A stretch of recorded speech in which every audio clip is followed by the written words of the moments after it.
Nancy, thank you for joining the show. And for people who don't know, it's taken a while. It's on me. So I apologize for being the lack of scheduling master. How are you today? How are you? It was a crazy time of year, so Yeah. no Yeah. worries. Well, we share a mutual person in our life. And We let's do. just get this out of the way right now. And that's your dad. Is there a bigger goofball in your life? Oh, there's gotta be, but he's got to be one of the top goofballs in your life. For sure.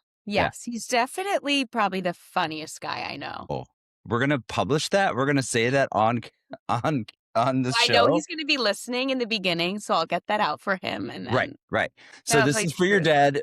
Ted, you can now turn this off. We just did the highlight of you in the beginning. Well, thank you for being on the show. I can't wait to dig into your story. So let's talk about a little bit about just young Nancy. So you're part of a big old Irish family. Yes, I'm one of 6 kids, Irish Catholic, and I'm the 5th of 6. I feel like people are always interested in the birth order. Yeah, yeah. So lower end of the group. Lower end, but that doesn't mean lower quality. I mean, come on, Definitely not. you're probably the favorite, right? Who's the favorite? We joke that it's our brother Teddy. And we don't blame them. We're like, "He's great." Like, Okay. honestly, we get it. But no, it probably changes. Like, I feel like everyone has a certain season that they're in the favorite. Right, right. The easiest, it's funny. Yeah, My wife comes from a big family and her mom would never pick, but the theory is the favorite child is the one that's maybe the easiest child at the moment, right. Yes. but who knows? Well, And we always used to joke, like, who's my parents' background of their phone. But now that there's grandkids, like, it's just yeah, there's not a hope for yeah, any you of can't. us.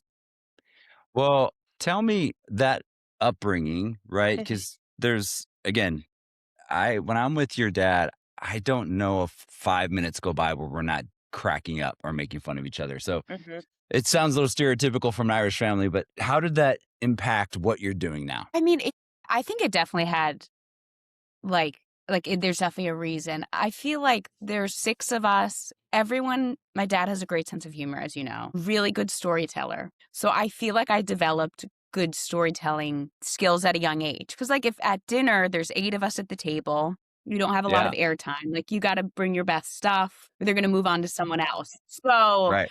I feel like the storytelling and, like, liking the attention and wanting to, like, is because of that. Also, my dad is a big laugher. Like, I was just telling somebody recently, like, laughing in church was, like, a real issue as kids, and it's like my dad would be part of it too. Like like, Like, he would like, be like, give me an example. I mean, would it be something your mom would get mad at him because he's laughing at church? percent. Like, she would be like, it's like, I feel like when you're in church or whatever, where you can't laugh, things are 10 times funnier. So I just have so many memories, like, something little happens, we'd start to laugh, and then, like, once my dad got going, we were like, "It's over." And my mom was like, "Stop." And when I was in 6th grade, I had to present, like, a math thing. We'd worked on the whole it was like a group of 3 of us. Parents came in, it was, like, a huge deal. I started laughing in the presentation, and it could have, like, I think I could have come back from it, but then my dad started laughing, and Done. he had to leave, and it was just over. So I was to my teacher, I'm like, "You can't even look where I get it from. Like, this Yeah. is" I mean, how can you possibly uh, get mad at me? I mean, it's in my DNA, right? exactly. Anyway, yeah, so laughter was, like, a huge part. It still is a huge part of our family. Like, we're always cracking up. So I feel like that had something to do with me getting into comedy. I'm sure. Well, it's funny. Your dad is one of two people in my life that laugh with their whole body. Mhm, mhm. It's like the face, the belly, the whole body, and then it's just can't. Even if it's a joke at you, it's really hard not to laugh about it, which is annoying. 100%. So 100%. was humor kind of a survival, or like again to your point, a way to get your voice out there? Like around the dinner table, whatever else. I mean, I think so. Like, I think subconsciously it was like, when I tell a funny story, you get, like, a lot of attention, like, not even just in family, but, like, with friends. And then, yeah, we just, like, humor was just a huge part of our life. Like, just loved my mom is more reserved than my dad, but it's a really rewarding laugh when you get it. So I feel like I was always trying to make her laugh. I love Um, it. So you're a part of this large family. So kind of walk me through. Did you know early on that you might want to be a comic, or how did you go from doing bits around the dinner table to I'm going to try this. Yeah, I did not think, like, I think I was aware of, like, oh, like, people tell me I'm funny, but, like, that like, I never thought of, like, actually using it until after college. I was living in New York, and I had, like, a corporate job, and I was like, "This is not my What'd skill you go to set." college for? English. Okay. And then you wanted to do what? And then I mean, then I just was like, "I wanna get a job." Like, Okay. you're, like, out of college, and you're, like, panicked. So I got a job in, like like marketing, like advertising basically, Okay. but not like, not very creative. It was Okay. like ad buying and sales. And so I remember like I just sitting at a desk, I was like, I need to do something outside of this. So I took an improv class and I loved it, but it wasn't I didn't think I was very good at it because I was like laughing the whole time, like I wasn't keeping a straight face. But I really liked that. So then I started taking like writing classes and I didn't start stand up until so I took the improv class probably when I was like 24. I didn't start stand up until I was 30. Wow. And I was just like I always thought people had said like you should try it and I just thought it was like the most cringy embarrassing thing, which like it kind of is at times. So I was very hesitant. And then I was like before I turn 30, I'm just going to like try it. And I thought I would go to an open mic, but I ended up taking a class cuz like I know that I need like the pressure to actually do it. So that's when I started stand up. And then from the class I was like, "Oh, I feel like this is something I could do and like want to do." Okay.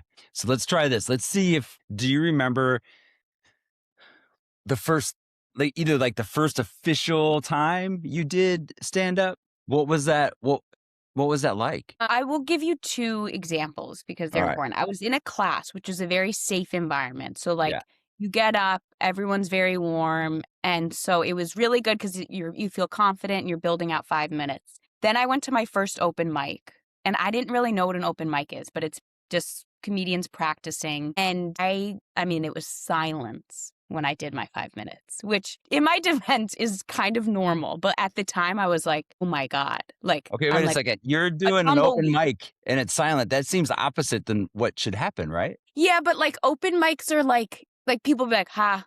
Like, that would be like, "Oh, that did Oh, okay. well." Okay. So it's just like I thought in my delusion I was gonna have this room in stitches. Right. So I remember I called my mom after and I was like, I'll do the graduation show," which was at, like, a real comedy club, but I was like, "But this is not going anywhere." And then the graduation show was really, I feel like, the first time I did it in front of an audience, and I was, like, so nervous before, but it was unbelievable feeling. I was calm when I got on stage. I loved it after. I was like I mean, and Did it's you been did, humbling since then, but yeah, but did you that slay at graduation? yes, I mean, I had 40 friends and family in the audience. Like, I don't know if it was, like, a realistic like, I was like, Right. people say this is hard, and it's been hard since then, but it was a very good introduction because I was like, "This is unbelievable." All right. So the time from you doing your pseudo marketing job to, you know, going to being a comedian, what was your conversation like with your parents? I mean, obviously you're an adult, you can do whatever you want, but I know you guys are all really close. Yeah, I mean, they've always, like, encouraged me to, like, test out things, but, like, I mean, I continued to have, like, day jobs and stuff to support this, to be fair. They might change their tune if I was like, "I'm gonna quit Go all in. everything." And Yeah. yes. But no, they've always been very supportive, and they were like, "Find something you're passionate about." They are very like, they came to the first 10 shows I ever did. They still come all the time. Very supportive. Oh, that's Yeah. awesome. So part of this, if I just got to be vulnerable in my mind, Mhm. I feel that I would do okay. I've always wanted to do an open mic. And You at the same should. time, it's like I sort of want to do it and bomb hard to know what that feels like. And then I also want to Yeah. do it and get a couple people laughing. But there's a part of stand up that I find just so exciting and mysterious. And it's not necessarily the doing of the comedy. Mhm. It's I'd love to know how do you go about and framing your bit and creating 5 minutes? 'Cause I think people think you just go up there and you just crank it out, but it's a Yeah. process, right? No, it's like if it's done well, it looks like it's like you're thinking of it on the spot, but no, it's like you have to work things. It's really hard, like honestly. But the hardest part for me is that I came in being like, I have a lot of funny stories I want to tell. Like I have so much material that I want to do. And what you learn is like things don't translate as well on stage as something like.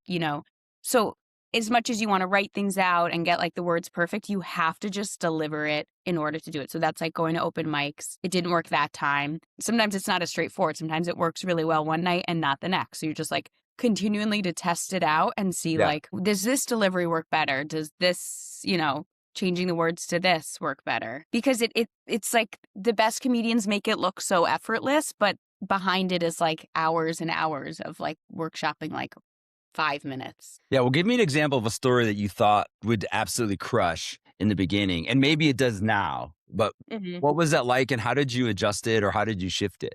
Yes. I have many examples I can think of. I had this bit. I still do it. It's been workshop, but it's about my dad, so I think you'll appreciate it. It's about like years ago. I think it was during COVID. We like had something wrong with our toilet and the plumber showed up and it was like a female plumber. And I thought it was so funny because it was like, my dad was so shocked. Like, That it was a female plumber. Yeah. Yeah. yeah, like it was just, and like my mom was like, I should have warned him. And I just thought the premise was so funny. Like that, like my parents are like, they're very progressive. They've gotten on board. But like I found their limit and it was like a female plumber. I didn't really workshop. Like I didn't. So I just delivered the story and it was just like, what? And Crickets. yeah, oh yeah, tumbleweeds going by. Yeah. Yeah.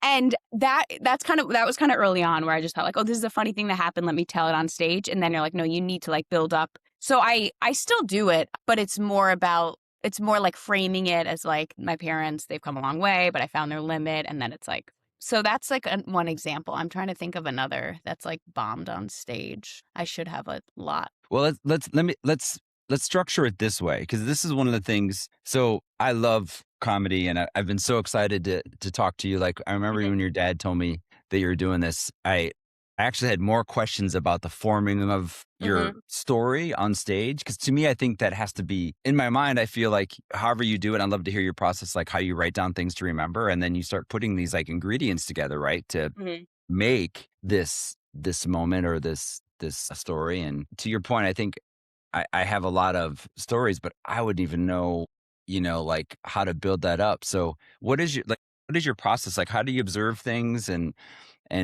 put that sort of thing together? Yeah, I'm not, but a lot of people have different writing methods. A lot of people sit down and write whatever. I can't force myself to because if it's not like feeling anything, nothing comes out. I'm big in the notes app on my phone. Like if you read those, you'd be like, it's like groceries and then it's like a random bit. But so when I think of something like that could be funny, I'll write it down in the notes app. Or like even this sounds like, even if you're in a conversation with somebody and somebody's laughing really hard at something in my head, I'm like, oh, could that be something? So I'll write those down. And then I And this try could be to anywhere, anytime, just life. anywhere. Yeah. Yes, yeah, like, I have one from, like, yesterday randomly. All right, let's go. You got notes app? Let me hear it. Yeah, like, yesterday I wrote this down because I thought it was funny that I dated a guy once who was, like, scared of dogs, and I didn't think it would be a problem until, like, I saw it in action. So Yeah. I just wrote down like, it's just random ideas and lines that I think could be funny talking about that on stage. I mean, I thought that there was just funny, just that I know. concept. Yeah. Yeah, and like this is another one talking about the presidential test. Do you guys remember that in school when they'd make us take like the mile run test? And Yeah. Yes. yeah, I had like a repressed memory, and I'm like, that was so weird. So yeah, so anyway, they're all over these notes, and then I run an open mic every week in Brooklyn on Tuesday nights. So I try to like before then sit down and write out what I think this bit is, and then the open mic is really just like throwing things at the wall and seeing what gets like a reaction or a little laugh. And then you start to develop from there. So good. Well, I remember Dave Chappelle, he was talking about his writing style and he did a whole show based around this concept of he writes this bit or this line, he puts it in a fishbowl and then he'll pull it out and then he'll try to write a show getting to that line. Hmm. And I thought, even if that was quote unquote a gimmick to frame the show, it was it captivated you, at least for me, because I'm like, okay, where is this line going to come in, Yeah. And so it was really interesting. Do you think you could ever get your dad to go on stage? Oh, that's a great question. Or which of your siblings do you think would do it? So my brother Teddy, he's a doctor, he's an anesthesiologist, he is a father, he's very busy. He and I write together a lot. I will like undisputed the funniest in our family. Teddy. Yeah. Nice. And he has a lot of ideas. I don't know if he would. I don't know if he would, but like I feel like he would be the closest to. Like he definitely has the brain to like this could be a bit and doing that. My He's like dad, the SNL writer for you, right? yes, yes. Yeah.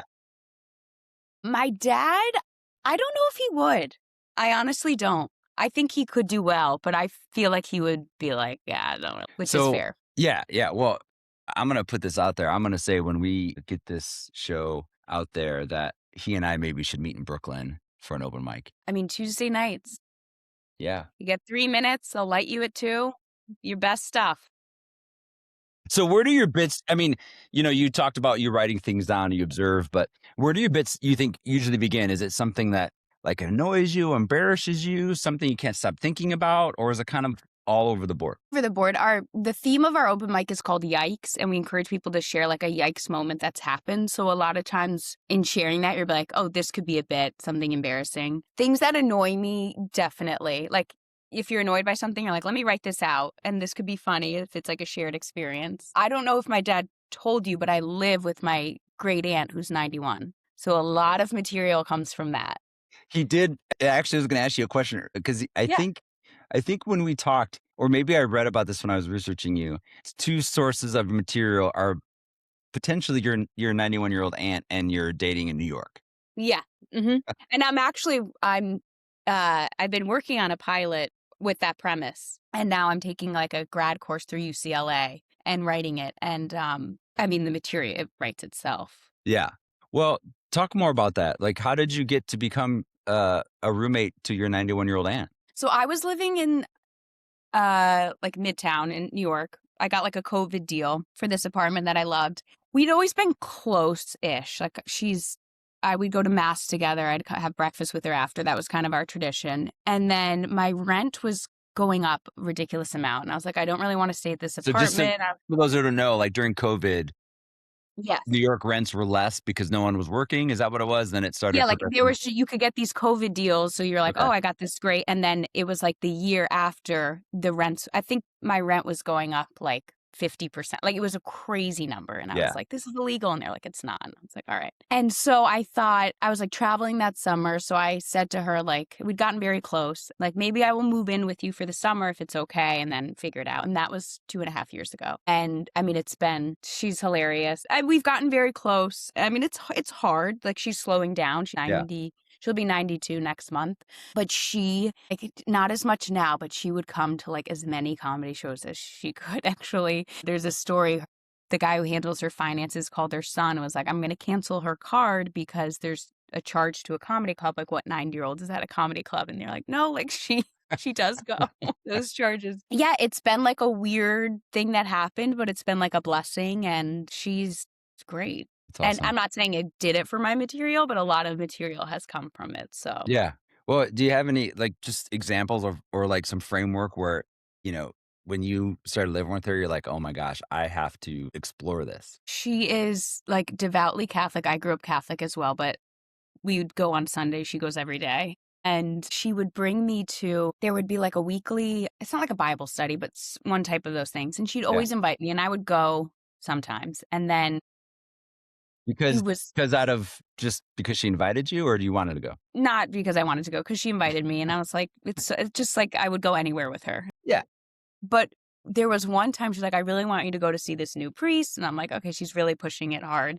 And I went and it was like an attractive young priest. And it was like the room had never been more full. And I was like cracking up. And I'm like, this is why you want to go. Anyway, the session was on confession and she like told me she hasn't been to confession in a while. So we went together and preparing for it and going together was just like so funny. That's when I'm like, this is a TV show. Yeah. And there's just been like a million. Like I got laid off from my job when I was with her and I worked remotely. So I was like kind of like doing my own schedule and she would always want to go and get our nails done. And I was leaving to get our nails done and I got an email that was like you got laid off, which also like is like fair because I was leaving to go to a nail appointment. In the middle of the day. And yeah, and then we were like at the nail appointment, she's like telling the person doing my nails like she just lost her job, but she's doing comedy and it was so funny. So So there's been a million of those. yeah. So when did you feel comfortable and or maybe You don't, but do you when someone asks you, "What do you say, 'I'm a comedian' now?" I'm, like, still kind of like, yeah, like, I've gotten more comfortable with it. Yeah, like, I'm like, I do stand-up comedy. I don't know if I'm, like, still, like, I'm a comedian. Yeah, so when you tell someone that, does the room change? Like, they're like, "Okay, be funny." I hate when people are like, "So tell me a joke." I hate that. Yes, there's a lot of that. Or, like, a lot of like, on dates and guys being like, "Oh, are you gonna, like, use me?" You know, and I'm like, "Don't flatter yourself that there'll be anything from here that's usable." Yeah, people are always like, "Tell me a joke." A lot of people honestly, the biggest thing is people are like, "That's my biggest nightmare. I'm so impressed that you do that." I'm like, How does that make you I feel? never said it was good." Yeah, how does that make you feel, though, when someone goes, "Oh, it's my nightmare. Hope you're good." Yeah.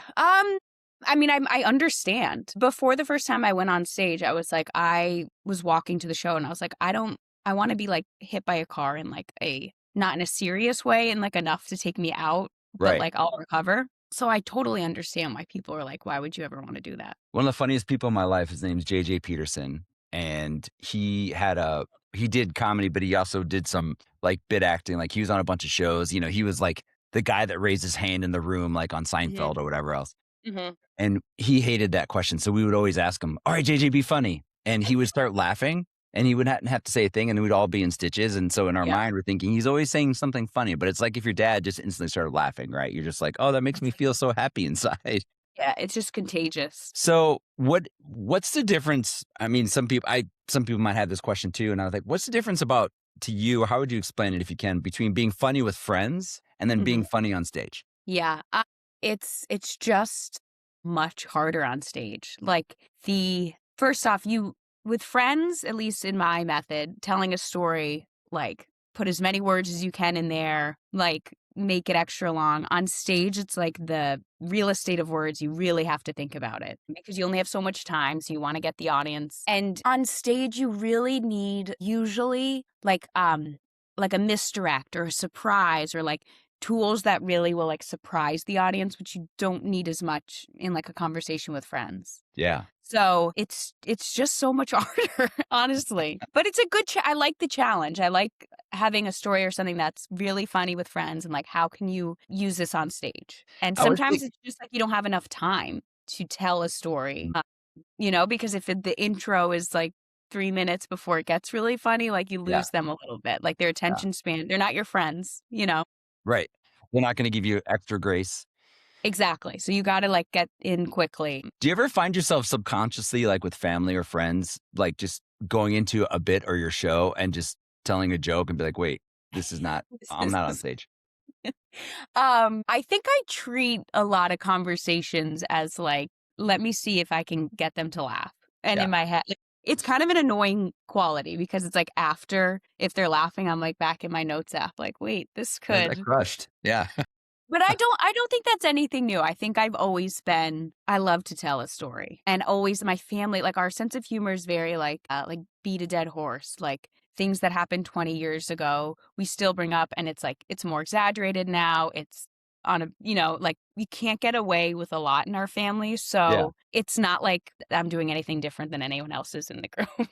There's a story your dad said or tells that I purposely try not to remember in the details so I can make him tell it again. But it's like when your grandmother died, and all of them started laughing. And it was like the most inappropriate time to be laughing. But yet that's the way you actually were loving your grandmother and his mother, right? Like just being together as family. And I'm in stitches by the time he's done. I know.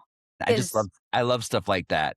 I was just telling somebody this story because, yeah, there was a time, it was like a 4-month time. A lot of like people in our family, it was a very tragic time for our family. Like he lost both his parents, like a lot was going on. And it kind of felt like we were doing the same thing. Like we had like 4 funerals and like something. And it was my grandmother. Her name was Nancy, it was named after her. And we were all waiting in the church before we were supposed to process in. And we all just burst out laughing. And I think it was just like, it was not funny, but it was just, like, the tension, and it was, like it's a Yeah, it's got to go very somewhere, accurate right? Yeah. representation. Yeah, so laughing at inappropriate times has been most of my childhood. Well, tell me, like, I'm sure it's every comedian says they've bombed, right? So Mhm. I'm going to assume you've bombed. And in that space, outside of probably feeling like you're on an island or naked or whatever that the metaphor you want to use, what do you walk away from that experience with? I think the first time you bomb, whatever your definition of that is, it's a bad feeling and it's hard to come back from, but you build an immunity to it. Like now it's just like, oh, okay, I learned something from that. Or like, I still finished my set, like that's something to be proud of. So you just like learn from doing it. Everyone bombs, like even the funniest people in the world bomb. I also think it's helpful. I have a lot of friends now in the like comedy. So just texting each other and being like, I just totally bombed. I did a show in the Poconos at like a dive bar that someone asked me to do. I didn't do a lot of research beforehand. And I don't think they advertised to the patrons of the bar that it was a comedy show. So it was just like people at a bar trying to talk to their friends and then Right. us trying to do comedy, like a very bad formula for it. And there was a group of women that the whole time thought it was karaoke night. So they just kept asking when karaoke would start. And after that, I was like, I can do anything. Like if I Yeah. survived getting through my set through that. So, and you learn from it, Yeah. like you pivot and you're like, okay, they're not interested in this. Why don't I talk to them or why don't I do something else? So everything you always like, even if it's terrible, you learn something or there's something you can take away from it. Yeah. I'd love to talk about Ladies of Laughter and how that's changed you. And before we do that, the question that just kind of came to me was, is it being a female comedian, is it hard? Is it harder to get laughs? Is it different? Like what is that? How does that show up for you? Like, I don't know if I would say it's harder to get laughs. I think like a lot of people are kind of like, all right, what's like her deal going to be? Yeah. Just because there's so many more male comics and like there's a stereotype of female comics being like raunchy or like being something. So I think there's probably a little more skepticism, unfortunately, like when like a female comic is going up, but it hasn't been terrible. Would And you're you, if just you were to describe your style of comedy, what? it's pretty clean, I would say. It's very like self-deprecating. It's just like telling stories about myself, not raunchy. There's like some innuendos. One time, like my mom, I was doing something that was like on the it was not that inappropriate, but I was like, I gotta give her a heads up. So Yeah. before the show, I was like, listen, I have this new thing. It's like an innuendo. It's probably gonna go over your head. I wouldn't even worry about it. And then after the show, she just came up to me. She was like, I got it. Thank you. And I was like, all right. But yeah, my style's like very self-deprecating and like story based, just cleanish. Yeah. Cleanish. So, Ladies of Laughter, tell me about it. Yeah, Ladies of Laughter is a competition they do every other year. It's all female comics. I guess they have 3 qualifying rounds, like New Jersey, Long Island, and like Westchester. And I won the New Jersey qualifying round. And then there's a big final show and I got runner up. I didn't get first, but I got second. And Congratulations. thank you. But what has been so great is Peggy Boyce is the woman who runs it, and they do like theaters all over. And I've just gotten to do shows that are like much bigger scale. So I've done shows with them the past year and a half, and you're doing like theaters. It's been like crazy. And like, I think it was the first time I did like 20 minutes Oh. on like a big scale. And I hadn't really done 20 minutes before. And I was just like, you know what? You got this. So Oh, how much more time or how much, like, just help us understand 2 things. So, like, yeah. what a feeder is, and then what is it like to go, I would assume it's massive, but how to go from 5 minutes of timing to 20 minutes timing? Yes. I mean, I'm normally doing clubs in New York, which would be like maybe like 100 seats would be like a big one, or like bar shows that are smaller. The theaters have been like 700. It's just like, and it's like a real stage. So that, and then, yeah, normally I would say in New York, 10 minutes would be like a long set. Mostly you're getting like 6 to 8 minutes. The first show I did with them, I was supposed to have 15. So I was like, okay, I got this, worked on it. I felt like I had 15, but Yeah. maybe not like of the strongest stuff or stuff I know that does really well. And then the day of the show, somebody backed out. So they called and said, can you do 20 minutes? And I just said yes and was like, I'll figure it out. But you weren't like, "Oh, shit?"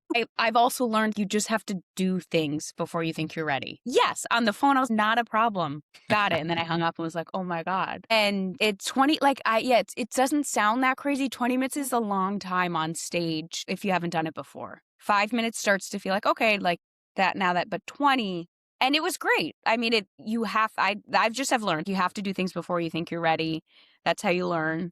Mm, And it's been a really good opportunity. I feel I've like grown a lot as a comic, just having like bigger venues and longer time on stage. I love it. So, you are doing this big show, and then how does it work? Do you send out like text to the family and say, "Hey, I'm doing the show," or do you pick and choose when you're going to invite them? I mean, I post most of my shows on Instagram, so they are welcome to come to any of them.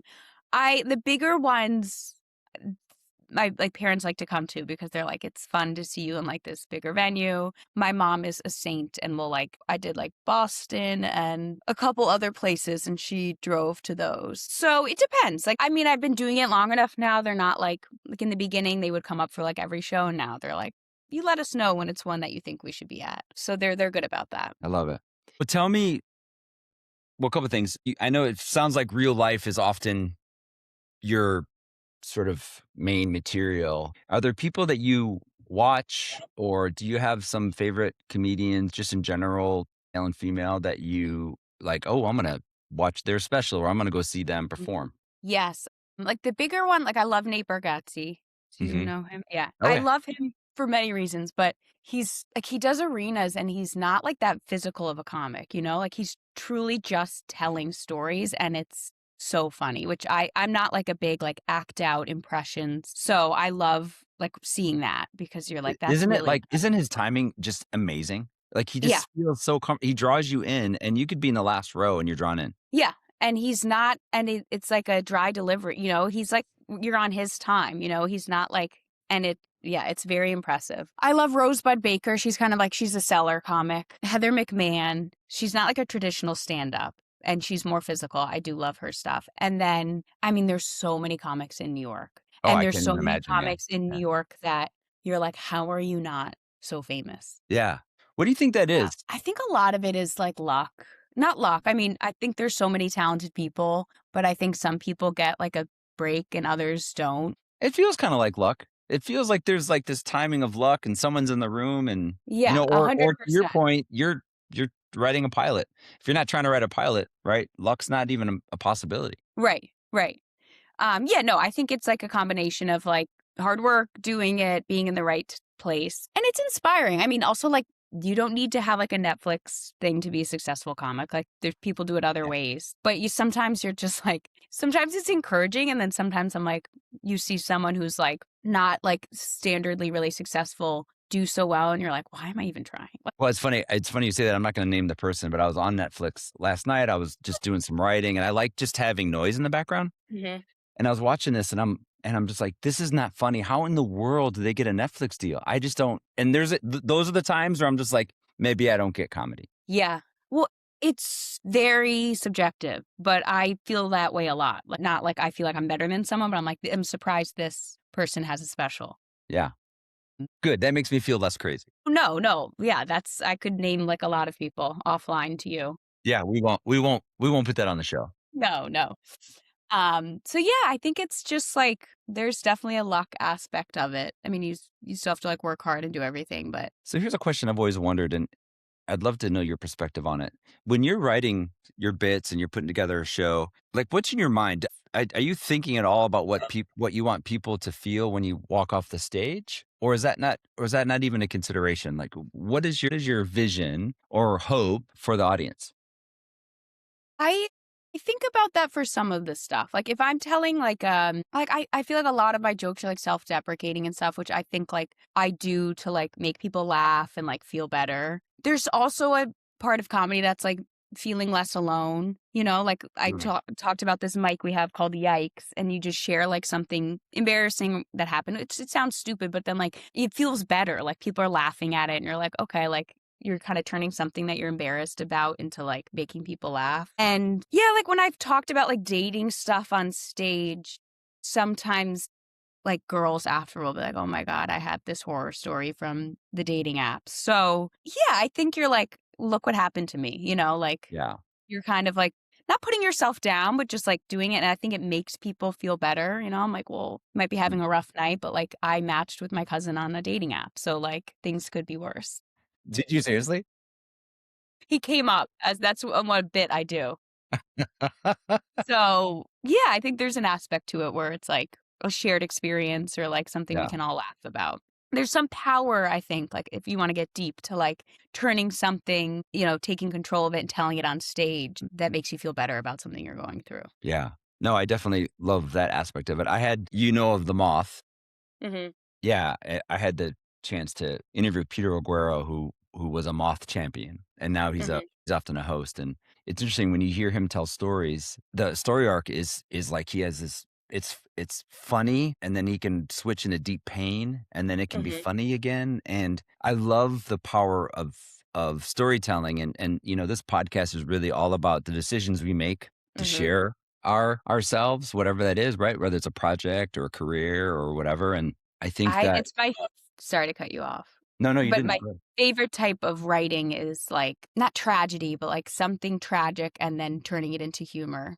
And I actually this is I say I accidentally joined a grief group, which is a story for another time, but I took this writing class that I thought was something else, and it turned out to be, like, a lot of women who had, like, gone through something tragic and were, like, writing anyway, I ended up Processing it? loving Yeah. this class. And I found, like and I feel like I'm like this in real life, like, sometimes I have a hard time being serious, like, even if I'm talking about something serious, I feel like I need to put a joke in or, like, make light of it, and I feel like I do that through my yeah, it's like, can't be serious for a certain amount of time. And I found that in my writing too, like even in this class, which was definitely like writing more serious and things that are going on, there would have to be a joke. But the people in the class were like, we like that. Like it's kind of like Mm. makes it a little bit lighter. So I've like leaned into that when I'm writing, like write a lot of like personal essays and stuff. And I've kept that aspect in it. It's like, okay, I can write 2 paragraphs that are like serious topic. And then I have to like have a line in there that kind of like lightens it up a bit. Yeah. Honestly, that's probably my favorite type of comedy. It's Mhm, interesting, this year just so happened that we had some people that come through that, you know, like Seinfeld came through. I'd never seen him. I wanna see him because who knows how long he'll keep doing it, and, mhm. talk about clean bits, and I'm thinking, I've seen everything he's ever done, and he captivated me from the go, and I'm Mhm, like, "What a master storyteller." And then I saw Tim Allen, I thought he was gonna be, like, hilarious, and for me, he was not. And mhm. so I was just like, interesting the juxtaposition of the 2, right? And then, personally, I'd love to see, Chappelle live just because I think the way he forms the story is interesting. And then, of course, I don't know if you've heard of I wanna see Nancy O'Connor live.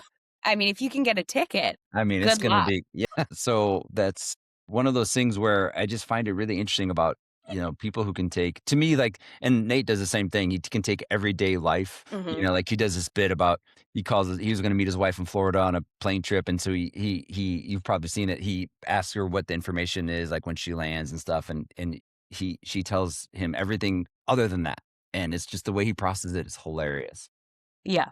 So good. He's very impressive in, like, taking and it's relatable, like, I think Yeah, that's why people love him so much because 'cause yeah. they're like, "Yeah, exactly." But I think he must work so hard at it, like, he makes it look so easy, like, this is just a thought that came, but, like, I'm sure he has to workshop that, to get it to seem so, like, effortless, which is just so impressive. Well, and you know this better than anyone, but a lot of people think he just started doing comedy the other day, but he's been doing it forever. Yes. Yeah.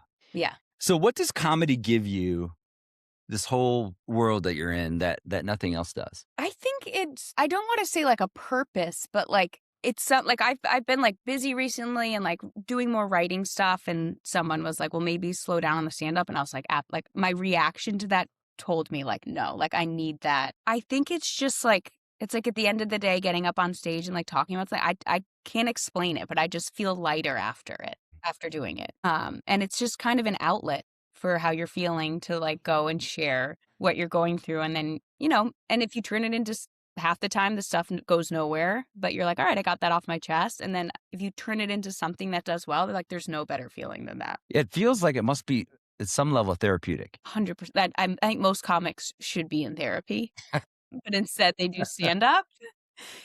It is definitely therapeutic. So good. Definitely. I did my master's in Ireland. I did a master's in journalism, not It using seems it, very but stereotypical an Irish person going to Ireland, right? yeah, yeah. I just wanted to move to Ireland, basically, and I lived with a family it's very common there, so I lived with a family for, like, the first half of the year, and Maggie and George, very nice couple, very traditional, like, she did all the cooking, he would be, like, smoking in his office and come down and get his plate and bring it back up. Like, I think the 4 months I lived with them, I spoke 2 words to him, like, never saw him. So, she would make me dinner every night, but, like, if I had plans to go out, she would say, like, "Just let me know." So, I was going on a date. So, I said to her, like, "Oh, I don't need dinner tonight." And she was like, "Okay, I'm gonna just make you a plate and put it in the fridge if you're hungry when you come home." And I was like, "Perfect." So I go out on this date. We like had dinner, we had drinks, and then it was like we went to like McDonald's at like 1 a.m. and ate a second dinner. And I came back to their house at like maybe 2 in the morning. And I opened the door, I'm like tiptoeing in, and George, the dad that I've spoken 2 words, I don't know what motivated him, but he came down and he was like, "Your dinner in the fridge." And I was so awkward. I didn't want to tell him. And he took the dinner. It was like corned beef, so stereotypical, cabbage, mashed potatoes. He like poured gravy on it, put Oh. it in the microwave. So I was just sitting there at the table. God forbid I told him I've had 2 dinners already tonight on the 3rd. And like he took it out and I was sitting there like shaking, trying to get this down. And then the minute he left, I like pushed it off and was like, and I think that's the most we ever spoke. And I'm like, why tonight? Why tonight are you all of a sudden involved in the dinner? So between then and when you left, did you and George ever have more conversation? We had like a goodbye, like kind of like an awkward, like he taught, he was very hard to understand. Like he had a very thick Cork accent. And so he'd be like, all right, no, no. And I'd be like, for sure, 100%. I love it. Yeah, that was one. Well, 3 dinners Nancy, that night. I'm gonna come see you perform, and then Please. we're gonna take a post show selfie if that's a thing. Of course. Of We can do that, course. right?